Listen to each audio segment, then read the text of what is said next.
Chapter 5. Liam. The redwood forest is easy enough to navigate, while remaining unseen by other travelers and soldiers. If the mage's stomping and panting don't echo across the valley, we should be able to travel peacefully. The wounds creatures inflict have no impact on me, but any mage with a binding spell could land me in the Republic's prison for the remainder of my never-ending days. Thankfully, this forest is plentiful when it comes to menders, herbs, and staples I have long been needing to replenish. It takes me a few hours to gather enough sage, thimbleberry, and sorrel for the next few weeks before I return to camp. I'm shocked when I return to find the valley empty with no sign of the mage. I hope she hasn't done something stupid or gotten lost. The last thing I feel like doing is conducting a search to save a mage who can't properly find food or navigate the forest. I saunter toward the area I last saw her, but only make it 10 strides before I slam into what feels like a pane of glass. My body reverberates and burns like I've been stung by a large insect. What in the gods is this? My hand reaches out to investigate when I hear a muffled sound coming from nearby. I tried to stop you, the mage's voice echoes in front of me, but sounds like she's underwater. I reach my hand out again to stroke my finger against the magical shield that vibrates in front of me like a force field. My body is filled with an electric buzz when my finger grazes it, albeit less intense this time. She murmurs an incantation, and a few seconds later appears in front of me. Quickly cross the barrier before I can't get the spell back up, she urges me, this time her voice as clear as day. She grabs my hand and pulls me forward a few feet and then turns around and begins an incantation again. Before she finishes, I notice a small fire and 2 voles hanging on a nearby tree branch that did not exist before. A transfiguration spell. I haven't seen one performed for centuries, let alone one this large. Across from the fire is a large ring of charred moss and trees. It looks as though someone has killed every living thing in a 10-foot circumference without actually burning it. This mage is either brilliant or very dangerous, or both. I tried to warn you, but you were moving too quickly, she says. I'm sorry if you are hurt. As if any spell performed by a mage would leave a lasting mark on me. I created a barrier around our camp, large enough so we can have a fire and eat in peace. No animal or human should be able to see us or enter the transfiguration. Who taught you how to perform a transfiguration spell on an area this big? And what happened over there? My finger points to the circle of death. My mentor made sure I could practice magic safely without being found out. It took me months to transfigure inanimate objects, let alone the space around me. Such a feat will deplete my magic for the evening, but at least we can cook and eat safely. Sometimes I forget that mortals need to worry about such things as predators, sickness, or death. Centuries have passed since I traveled with a companion. I need to be conscientious if I wish to fool the mage. And over there? I point again to the area of lifelessness. She lowers her eyes as if she doesn't wish to speak of it. An accident, she replies. I've never seen an accident like that. I speak the truth. Did your mentor also teach you that? Or was it a fun experiment?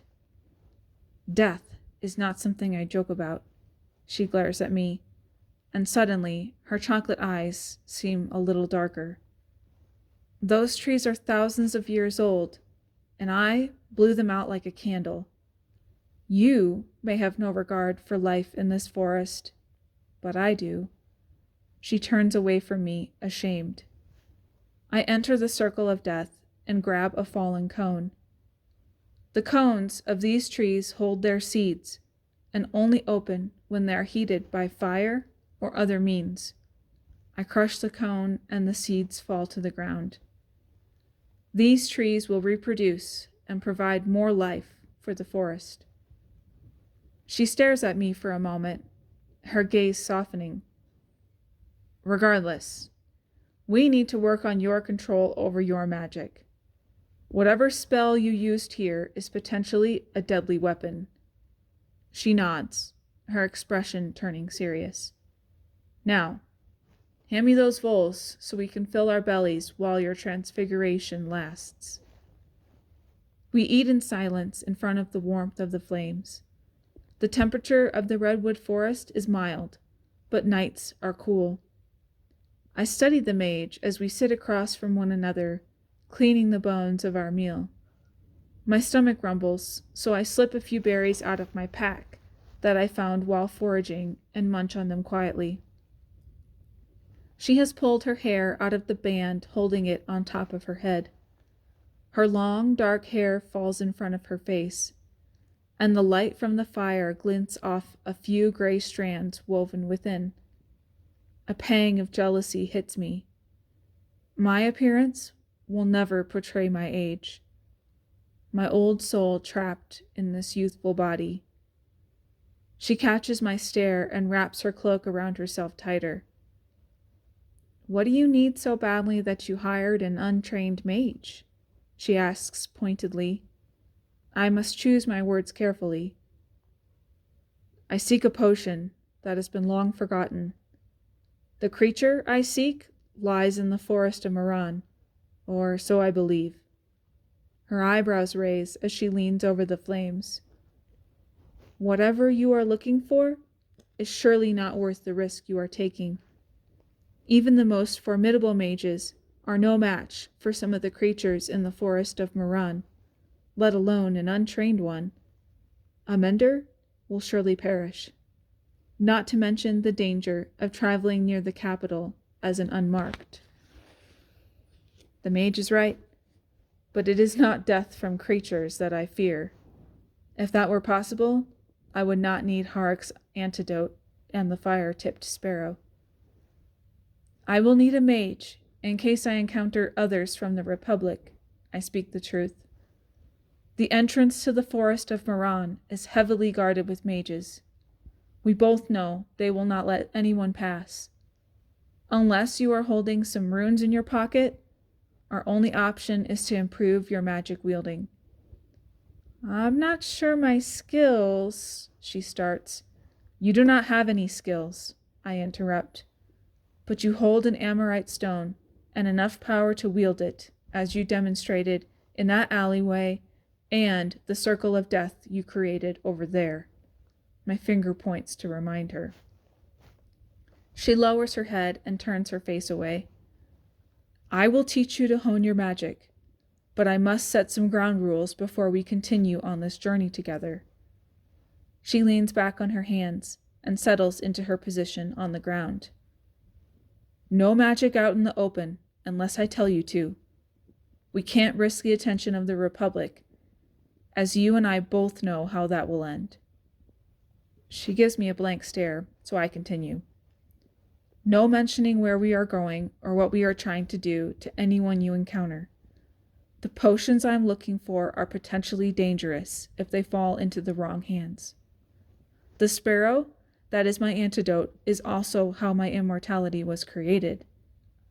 Who knows what the Republic would do with that kind of power? The flames between us flicker, but her expression is unchanged.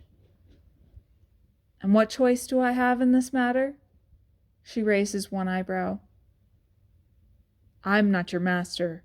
You are free to leave if you wish. I have her attention now. Come with me and practice magic.